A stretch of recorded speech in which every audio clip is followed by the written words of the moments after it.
이번에는 금요일에 여러분들 기다리시는 초대석 시간입니다. 다양한 분야에서 활약하는 여성들 저희가 초대해서 이야기 나눠보는 시간인데요.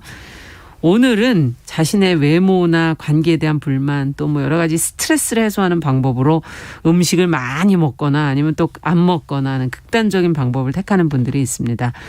이런 거를 이제 자신의 의지로 제어가 되지 않는 섭식장애라고 말을 하는데요. 남녀 불문하고 이런 경우가 생각보다 많다고 합니다. 오늘 그래서 이 섭식장애의 원인과 양상은 어떻고 어떻게 극복할 수 있는지 관련 본인의 섭식장애를 극복한 뒤에 상담활동과 또 책을 통해서 지금 조언을 계속 해주고 계신 김유나 상담사원을 직접 모셔봤습니다. 반갑습니다. 네, 반갑습니다. 네, 책을 내셨더라고요. 네, 맞아요. 관련된. 또 네. 먹어버렸습니다라는 네. 책입니다. 제목이 와닿더라고요. 또 잘 먹어서 저도. 정말 근데 이 섭식 장애라는 개념이 아직 우리에게 그렇게 대중적이진 않아서. 그죠. 요 먼저 좀 개념을 먼저 좀 얘기하면서 저희가 해당되는지 한번 좀 확인해 보실 수 있게 좀 먼저 좀 해주시죠. 네네.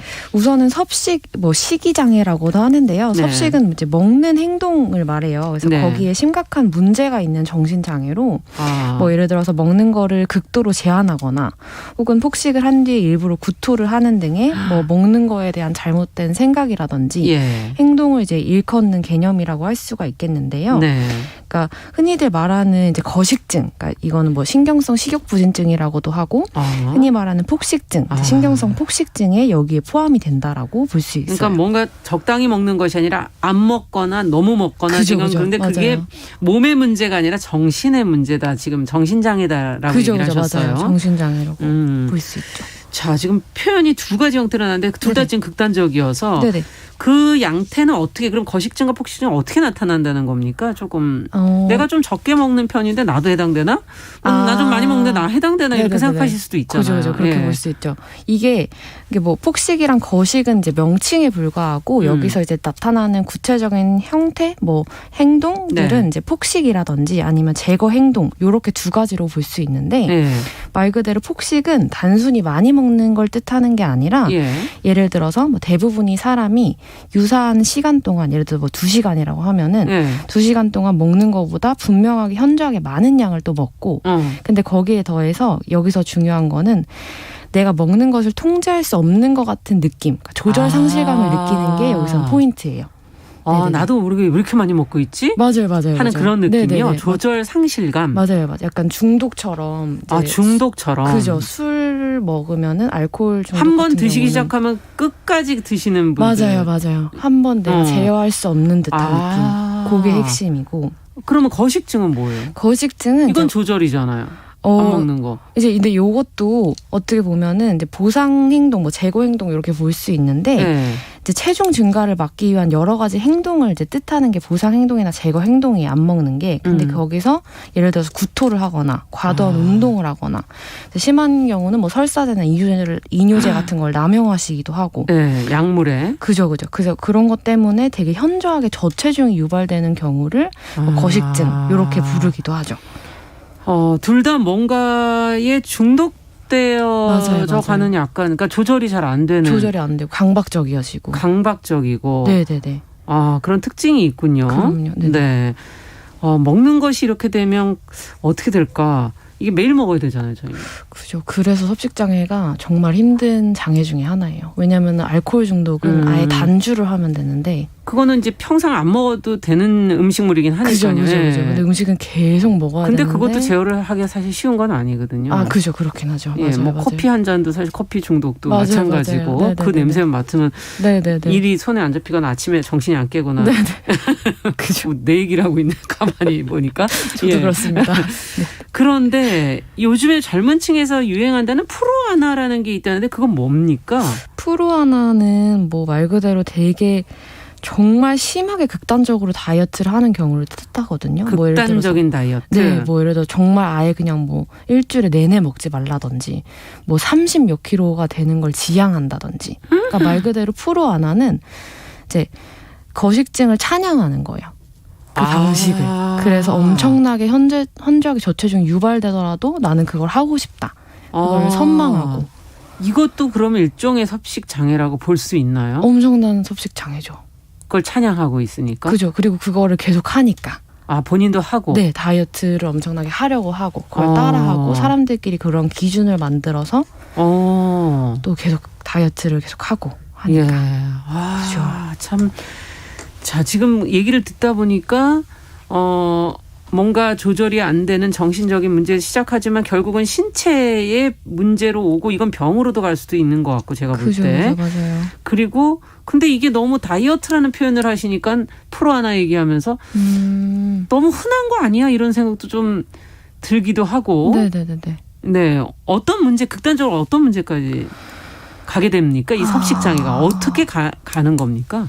그러니까 이게 사실은 이게 섭식장애가 사실 많이 알려지진 않았는데 거식증 같은 경우는 정신장애 중에서 사망률이 1등이거든요. 그러니까 합병증으로 사망할 수가 있는 확률이 제일 높고 정말 많은 신체적 문제들이 있을 수가 있어요. 어떤 것들이 생깁니까? 그러니까 뭐 예를 들어서 위장장애는 뭐 흔히 나타날 수 있고 기본이고 뭐 예를 들어서 여성 같은 경우는 생리가 완전 뭐 안 되거나 엄청 불규칙적이어지고 폭식하고 토를 하다 보니까 치아 부식이라든지 뭐 턱관절에 무리가 오고 또 저체중으로 인해서 뭐 예를 들어서 관절이라든지 뭐 뼈가 다 망가지고 뭐 심하면 부정맥에 심장마비까지 올 수 있다고 하니까 죽음으로 이르네요. 이렇게 되면. 네, 맞아요. 그래서 엄청나게 사실 위험한 병인데 인식은 그에 비해서 좀 덜한 편이죠. 폭식증도 그럴 수 있는 건가요? 폭식증 같은 경우도 사실은 뭐 저체중만 아니지 다른 증상들은 네, 거의 비슷하게 나타나요. 아, 그렇군요. 네, 먹는 게 이렇게 중요한 거군요. 이게 특히 신체랑 연결이 되는 바로 부분이라. 네네네. 네. 그런데 본인 김유나 작가께서도 네네. 6년간 섭식 장애를 겪으셨다. 그래서 맞아요. 본인이 그걸 극복하고 지금 이제 상담사를 하시는데 네네. 그 어떻게 된 건지 그 과정을 조금 설명해 주실 수 있겠어요? 이제 저 같은 경우는 고등학교 한 2학년 때부터 이제 무리한 다이어트를 시작해서 그때는 막 급식도 안 먹고 막 아침 저녁에는 막 선식, 뭐 과일, 밤 이런 거 소량의 음식들만 정말 이제 연명하면서 지내다시피 했다가 그렇죠. 한 3년 정도가 이렇게 또 지나고 나니까 반작용으로 폭식이 시작이 되더라고요. 그렇게 됩니까? 네. 그래서 이게 왔다 갔다 많이 해요. 거식증이랑 폭식증도. 아, 그렇군요. 네네네. 폭식이 시작돼서 그때부터는 어떻게 하셨어요? 그때부터는 이제 다이어트를 엄청나게 심하게 하다가 또 폭식이 터지면 폭식하고 그래서 아침에는 굶다가 저녁에는 폭식하고 이게 정말 무한 굴레로 한 3년을 지내왔죠. 네네. 건강이 그러면은 건강이 정말 많이 안 좋죠. 그래서 지금까지도 위장장애라든지 뭐 관절이 안 좋거나 뭐 생리가 불규칙하다거나 후유증은 아직도 좀 사실 많이 남아있어요. 네네네. 그럼 어떻게 극복하셨어요? 아니, 저는 앞서 얘기하신 어떤 중독의 형태라 그러니까 그걸 끊는 건 굉장히 어려운 일이잖아요. 그죠. 저 같은 경우는 사실 뭐 계기가 있으셨어요? 그 계기라기보다 좀 쌓여 있다 보니까 이게 한 6년, 7년이 지나다 보니까 이게 더 이상 내 의지 문제가 아니구나. 이거는 내 힘으로는 절대 해결이 안 되겠다라는 게 확 와닿으니까 그때 이제 정신과를 가기 시작했죠. 그러니까 정신과에 가서 약물 처방도 받고 개인 상담도 받고 뭐 집단 상담도 받고 그러기 시작했고 또 사실은 저는 원래 전공이 학부 때는 또 대학교 때는 달랐는데 이제 저를 고치고 싶다는 마음이 되게 커서 대학원 전공을 또 심리학으로 이것 때문에 하기도 했고 그래서 되게 스스로를 이해하려고 엄청나게 노력을 많이 하기도 했죠. 원인이 어디 있었다고 생각이 드십니까? 원인은 저는 말 그대로 이제 사회적인 기준이 이제 마르고 예쁜. 그죠. 마르고 예쁜 그런 걸 되게 좋아하잖아요. 그러니까 저는 되게 사랑받고 관심받고 싶다 보니까 거기에 엄청 맞추려고 한 거죠. 그러다 보니까 내 몸이 망가짐에도 불구하고 거기에 맞추면 사랑받을 수 있고 관심받을 수 있을 것 같다. 맞아요. 그래서 많은 여성들이 그럼 이런 마음이 있잖아요. 그죠. 다이어트가 사실 많은 여성들한테 있는 뭐 안 해본 경험이 없지 않나요? 오히려 맞아요. 드물 정도로. 맞아요. 네. 그렇군요. 이것이 원인은 생각보다 굉장히 단순한 걸 수도 있군요. 맞아요. 생각보다. 그럼 이건 어떻게 이걸 어떻게 마음의 문제를 어떻게 치료를 할 수 있을까요? 그래서 우선은 이게 뭐 다양한 방식, 접근 방식이 필요한데 우선은 내가 왜 이렇게 내 몸이 망가짐에도 불구하고 이렇게 다이어트에 집착할 수밖에 없는지. 내가 왜 집착하는가? 그죠. 그 어떤 계기라든지 뭐 이유라든지 사실 섭식장애로 가는 거는 조금 더 이제 이유를 찾을 수가 있는 거군요. 그죠. 이유가 더 사람들마다 또 다르기 때문에 그거를 그러면 그거를 그 이유들을 섭식장애의 원인들을 조금 책에 보니까는 분류를 좀 해놓으셨던데. 맞아요. 어느 정도 분류가 됩니까? 지금 말씀해주신 어떤 사랑받고 관심받고. 네네. 인정욕구. 인정욕구군요, 이게. 네. 그리고 또 다른 형태도 있나요? 뭐 예를 들어서 근데 이면에 사실 마음 자체는 되게 비슷한데 뭐 불안해서. 그러니까 불안해서. 내가 예를 들어서 그죠 불안하면 또 다이어트를 하는 경우도 있고. 그리고 또 뭐 강박적으로 내가 뭐 완벽해야 된다. 그죠. 그런 것 때문에 강박적으로 제한하거나 뭐 음식을 안 먹는다거나 이런 경우도 있고. 네. 그래서 그 한 3가지 정도의 원인으로 볼 수가 있다. 네. 요즘에 근데 워낙 사람들 얘기하는 걸 이렇게 들어보면 남녀 구분이 없더라고요. 예전과 달리. 네. 남의 평가에 좀 더 민감해진 것 같고. 맞아요. 왜냐면 SNS니 뭐 여러 가지로 또 연결이 되어 있으니까. 맞아요. 나 다이어트 해야 돼. 내일부터야. 오늘부터야. 뭐 이렇게 얘기하는 분들도 주변에 많고. 나 이렇게 살쪘지. 좀 좋아 보인다는 표현을 못해. 요즘 얼굴 좋아 보인다 이러면 살쪘다는 얘기야 이러고 막 화를 내기도 하고. 맞아요. 이게 이런 것들이 심해지면은 외모에 대한 집착이라든지 이런 게 심해지면은 갈 수 있는 건가요? 섭식장애로? 이게 좀 구분이 사실은 좀 명확하진 않은데 사실 우리가 사회에서 어쨌든 살아가는 동안은 다이어트나 뭐 음식, 뭐 체중 관리에 대해서 완전히 자유로울 순 없어요. 지적을 너무 많이 하세요. 맞아요. 평가도 되게 많이 하고 사실 칭찬도 많이 하고 그쵸. 비난도 많이 하고 막 이러기 때문에 스트레스는 누구나 받을 수 있는데 사실은 그렇다고 해서 모두가 이제 식이장애로 가는 건 아니고 다이어트라든지 날씬한 몸이 내 삶, 내 가치의 완전히 중요한 부분을 차지해버릴 때 그러니까 내가 다이어트를 못하면 실패하면 내 인생 자체가 망가진 거야 라고 생각할 때 다이어트랑 인생을 동격으로 놓고 맞아요. 네네네. 체중이랑 내 인생은 동일한 거 이렇게 볼 때는 식이장애로 이제 넘어가는 거죠. 그걸 너무 중요하게 생각하는 순간. 그죠. 예. 맞아요. 그렇군요. 맞아요. 이게 요즘에는 사실 이제 외모 평가도 많고 또 관계 속에서 오는 그런 요즘에 문제들도 좀 많지 않습니까? 그러다 보니까 그런 게 우울, 특히 코로나 시대에 계속 들어앉아 있다 보니까 우울, 이런 외부적인 요인들이 이런 거랑은 연결이 되는 거 아닌가 하는 생각도 좀 들어요. 그죠, 맞아요. 그러니까 뭐 코로나 때문도 분명히 있을 거고 또 아까도 말씀을 주셨던 뭐 평가나 비난, 그러니까 뭐 칭찬에서도 시작될 수 있고 또 왜냐면 한국 사회에서는 외적인 평가에 대해서 사실 너무 그냥 얘기를 하는 게 너무 공공연하고 그리고 또 미디어에서도 아까도 얘기했던 것처럼 SNS나 이런 거에서도 무분별하게 막 다이어트 광고라든지 획일화된 미적 기준에 대해서 그냥 뭐 무분별하게 막 하다 보니까 그렇죠. 이런 것들이 사실 정말 영향을 많이 주는 것 같아요. 맞아요. 이제 방송에서 저도 오랜 세월 있었는데 원래 텔레비전 같은 경우는 이제 실제 보는 거에 비해서 한 5kg 정도 쪄 보이거든요. 그러니까 5kg 정도를 빼야만 그 모습처럼 본인이 보여지는 모습처럼 보일 가능성이 높아서 저는 근데 다이어트를 죽어도 못 하겠더라고요. 밤에 음식이 떠다녀가지고 그 먹고 싶은 마음을 어떻게 제어할 수가 없어서 다이어트를 하루 딱 했다가 포기한 다음부터 평생 못 하고 있어요. 근데 대신에 저는 이제 운동을 아까 얘기하신 것처럼 좀 과도하게 하긴 했어요. 운동을 좀 과도하게 하긴 했지만 어쨌든 뭐 지금은 운동도 나이가 들어서 좀 포기하고 그러고 있는데 야, 이게 진짜 심각하군요. 주변에서 정말 많은 사례들을 찾을 수 있겠어요. 그죠. 저는 사실은 뭐 제가 상담을 이걸 전문적으로 하다 보니까 정말 많이 볼 뿐더러 사실 제가 책을 내고 이런 거를 제가 상담을 한다라고 얘기를 하고 시작한 이후부터는 그냥 주변에서도 그냥 얘기해요. 사실 나도 그랬어. 그런 얘기를 진짜 많이 들어요. 그러니까 얼마나 우리가 지금 외모 중심적으로 또 그리고 그 사람을 과연 그렇게 평가하는 것이 맞는 것인지에 대한 근본적인 생각도 하게 되고 근데 먹는 것을 찾게 되는 때가 저는 방송이 끝나고 방송을 하고 나면 에너지를 많이 쓰기도 하고 네네. 또 다 일을 끝내고 나서 다들 사라지고 난 그 후에 약간 허전함? 그죠. 그런 것 때문에 이제 뭔가를 먹게 되거든요. 먹지 네네. 않고 그냥 잠이 잘 안 와서. 네네네. 근데 그게 일상적인 거 아닌가요? 그 좀 일단의 스트레스 해소라고 볼 수도 있고. 맞아요. 네네. 네.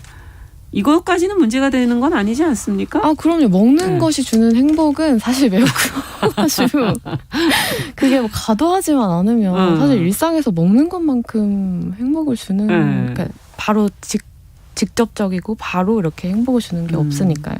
근데 이 얘기들을 보니까 책 읽고 적어 놓으신 거나 리뷰를 네네. 올려놓은 걸 보니까 네네네. 가짜 허기를 느끼시는 분들이 많다. 네네네. 이게 내가 정말 배고파서 먹는 것인지 그죠. 심리적으로 뭔가가 고파서 그런 것인지 네네네. 그 고프다는 게 뭐 사랑인지 뭐 뭔지는 모르겠으나 네네. 이런 것도 다 섭식장애의 한 부분으로 볼 수도 있나요? 아니면 이 섭식장애를 어떻게 체크해 볼 수 있는 기준 같은 것들이 있나요? 요런 거를 좀 체크를 좀 구분을 할 수 있게 뭐 음식 중독 뭐 예를 들어서 섭식장애 증상 중에 몇 개를 좀 소개를 해보자면 있어요. 네네. 뭐 예를 들어 첫째로 배가 터질 듯한 느낌이 들 때까지 먹는다. 이건 앞서도 얘기했듯이 이제 먹을 거를 조절할 수 없고 통제할 수 없는 것 같은 느낌을 말하는 거고, 둘째로 먹을 거를 죄책감을 가지면서 먹는다. 먹을 때? 네네네. 그래서 뭐 예를 들어서 이것도 다이어트와 관련된 엄격한 규칙을 이렇게 세워놓고 또 실패하고 다시 시도하고 이런 것들을 뜻하고요. 또 셋째로는 뭐 남들 몰래 숨어서 먹는다. 숨어서? 네.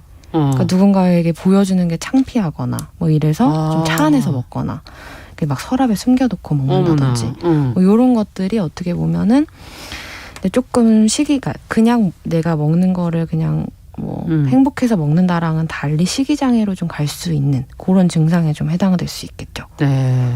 이게 자가진단 테스트가 책에 네, 맞아요. 나와 있죠? 있어요. 네, 그 문항들 가지고 체크해 보시면은 좀 더 그럼요. 확실하게 알 수 있죠. 네. 배가 터질 듯한 느낌, 뭐 죄책감, 뭐든지 이렇게 죄책감을 갖고 음식을 먹는다면 그게 소화도 안 될 것 같고. 너무 힘들죠. 힘들겠네요. 네네네. 예. 야, 이걸 해결하고 싶은 분들이 의외로 지금 나도 약간의 섭식장애가 아닐까라고 생각하시는 분들이 많으실 것 같은데 네네. 이걸 좀 해결하고 싶다 하는 분들은 어떻게 해야 하는 건지, 지금 신체적으로도 약간 문제가 생길 수 있고 네네. 정신적으로도 그렇다면 어떤 과정을 통해서 어떻게 해야 될까요? 안내를 해 주신다면. 우선은 이제 저는 식이장애 증상 자체가 저는 3개월 이상 정도 지속이 되고 있다면 이건 의지의 문제로 해결할 수 없다라고 이제 얘기를 해주거든요. 3개월 이상. 네네. 왜냐면은 이제 호르몬 불균형도 3개월 이상 넘어가면 되게 심각하게 생기기 때문에 내 의지의 문제다. 의지가 뭐 부족해서다. 뭐 이렇게 사실 보기는 되게 어려워요. 네, 그래서 그러니까 또 그렇기 때문에 정신과 약물 처방도 필요하다면, 그러니까 예를 들어서 뭐 폭식 증상이 너무 심하거나 일상생활이 정말 안 되거나 기분이 너무 다운되거나 이러면은 정신과 약물도 꼭 처방을 받고, 또 거기에 더해서 아까 전에도 얘기했던 것처럼 전문가 저나 아무튼 상담을 해야 되는 거군요. 그죠. 받아보는 것이 좋죠. 예. 뭐 어떤 것을 반드시 해야 되는 그 과정에서 꼭 해야 하는 것이라든지 마음가짐이라든지 이런 건 있을까요? 마음가짐은 우선은 이게 의지의 문제가 아니고 내가 분명히 도움을 받을 수 있다라고 생각을 하셨으면 좋겠어요. 도움을 받아야 된다. 네, 도움을 받아야 된다. 그리고 받을 수 있다. 네, 누군가에게 도움을 받을 수 있다. 혼자 극복해야 하는 문제는 아니다. 이렇게 좀 생각을 해주셨으면. 그걸 전환하는 게 가장 중요하다. 그죠. 그동안엔 보통 이런 문제는 스스로 해결해야 된다고 이제 생각하니까. 네. 예, 근데 그게 의지만으로는 안 된다. 네, 안 되고. 도움을 받아야 된다. 네. 섭식장애 상담해 주시는 분들이 좀 많은가요? 지금 주변에 약간씩 겪는 분들이 많은데. 네네네. 상담사분들이 좀 많아요. 뭐 도움을 받을 거 아니에요. 그죠. 근데 수요에 비해서 상담사분들이 거의 없어요. 제가 아는 분들도 거의 손에 꼽을 정도로 정말 없어요. 전문적으로 하시는 분들 어떻게 받아요? 그래서 이제 인식이 사실은 많이 이렇게 널리 알려지고 해야 이제 내담자들, 그러니까 상담 받는 분들도 사실 많아지고 그러면서 상담을 하려는 분들도 이제 많아지기 때문에 아직은 그걸 시도하는 분들이 많지 않고 그냥 계속 본인의 문제를 생각하고 계시는군요. 그죠. 꺼내내야 되는데. 맞아요. 그래서 이거를 지금 이렇게 알려주는 게 되게 중요하죠. 상담을 해보시면서 뭐가 아쉽다고 생각하시는지, 뭐 상담사 숫자가 적다든지 아니면 제도 어떤 것들이 부족하다고 느끼십니까? 우선은 제가 이것 때문에 이제 유학 준비를 했었던 적이 있었는데 이게 실질적으로 지도를 해줄 수 있는 분이 사실 국내에 거의 없으세요. 그러다 보니까 막 찾아서 가도 사실은 이거를 제대로 좀 지도를 받기도 어렵고 하다 보니까 그래서 저도 막 스스로 공부하고 혼자 그냥 막 책 보고 막 이러면서 되게 많이 공부를 했거든요. 그래서 그런 게 되게 좀 아쉽죠. 그런 제도 과정이 있다든지 그걸로 전문가들이 배출될 수 있는 그런 루트가 없는 거군요. 네. 지금 유튜브로도 이런 상담받을 수 있다는 거 생각 못 해보셨다는 그런 글을 올려주셨는데요. 예. 아무래도 이게 저희한테는 개인의 문제로 너무 그동안 되어 있었던 게 아닌가 하는 생각이 들면서 개인이 노력해야 될 부분 또 문화적으로 사회가 바꿔야 될 부분 어떤 부분들이 있다고 보시는지 끝으로 좀 정리 말씀을 부탁드리겠습니다. 저는 사실 문화적인 부분이 조금 더 크다고 생각을 해서 문화적인 부분을 먼저 말씀을 드리면 외적인 평가나 기준을 되게 강요하고 마치 이거를 당연한 것처럼 이게 정말 정답이야라고 하는 것 같은 분위기가 많이 개선되고 많이 바뀌어야 될 것 같고요. 그러네요. 왜냐면은 이제 다이어트에 아무리 내가 신경을 쓰고 싶지 않아도 사회적인 압박이 계속 있고 하면은 이걸 되게 무시하기가 개인이 어려워요. 맞아요. 그렇기 때문에 좀 이게 많이 개선돼야 될 것 같고, 근데 또 개인적으로는 이제 사람들이 저는 그 사회적으로 내세우는 기준을 당연하게 받아들이기보다는 내 현실에 맞게 좀 비판하는 자세를 좀 가질 수 있었으면 좋겠어요. 왜냐면은 그 기준 자체가 너무 현실과는 동떨어져 있고 그 많은 기준이 내 몸이랑은 너무 맞지 않기 때문에 이거를 그냥 받아들여서 내 몸을 되게 학대하거나 혹사시키는 일은 좀 없었으면 좋겠어요. 네. 본인만이 가진 매력이 또 있을 텐데 성격도 있고 뭐 보이지 않는 여러 가지가 있을 텐데 예. 오늘 말씀 여기까지 듣도록 하겠습니다. 앞으로 정말 이런 고민들이 있으신 분들은 혼자 숨어 계시지 마시고 같이 좀 이야기를 나눠보는 것 좋을 것 같네요. 금요초대석 섭식장애를 극복하고 전문적 조언을 지금 건네고 계신 김윤아 상담사와 함께 이야기 나눠봤습니다. 말씀 잘 들었습니다. 감사합니다. 감사합니다. 정용실의 뉴스 브런치 금요일 순서 여기서 마치고요. 저는 주말 보내고 다음 주에 뵙겠습니다. 감사합니다.